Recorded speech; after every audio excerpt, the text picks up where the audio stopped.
lastly, just say that we have at some stage not just to stop these wars in which we are being dragged in, but we have to think about... Please give a warm welcome to Diane Abertempi.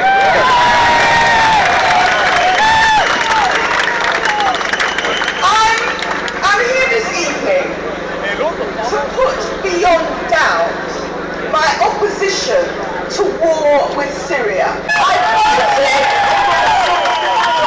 voted against the Gulf War. I voted against war in Afghanistan. I voted against the Iraq War, and I will not be supporting war with Syria. Such a war would not be legal. Such a war would not solve anything. Anybody who thinks that the day after we bomb Syria, Assad is going to wake up and say, I'm going to stop these atrocities against my people, is delusional.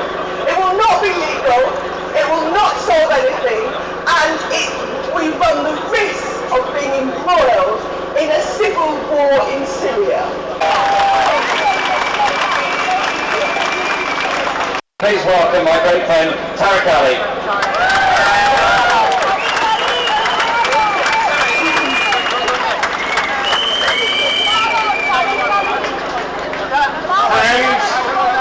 Once again we are out on the streets to stop or to try and stop yet another war. And this time we have the support of an overwhelming majority of the British and American people who do not want their countries to make war on Syria. So far from being alone, we are actually giving voice to a majority of people who feel that they are not represented in Parliament except by a handful of MPs. Every time there is a war, all the parties in Parliament get together and back it. And this time, when even the Arab League, which is normally in the pocket of the United States, is not backing the war, when the United Nations Secretary General is demanding more time to ascertain what these weapons were and where they came from, when there is growing disquiet within the military in this country and in the United States, they are still going to war. So we have to ask, why are they going to war? Is it that they care about the Arab people? No! Is it that the loss of Arab lives upset them?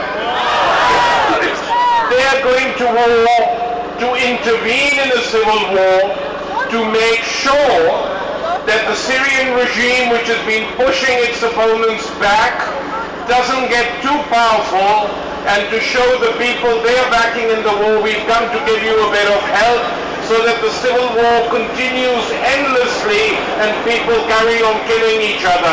Instead of doing what they should be doing is insisting on a political solution to this war.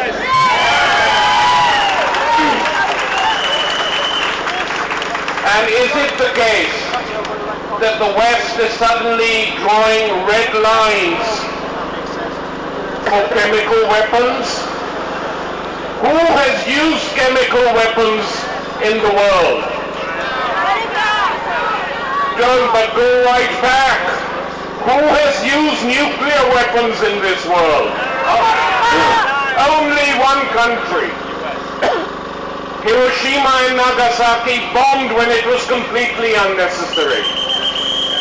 Agent Orange, heard the name, a chemical weapon used in the Vietnam War, whose effects are still felt in the Vietnamese countryside. Chemical weapons used in the Iraq War in 2004 in Fallujah. White phosphorus. Where was the red line then? The only red line in Fallujah was the line drawn in Iraqi blood.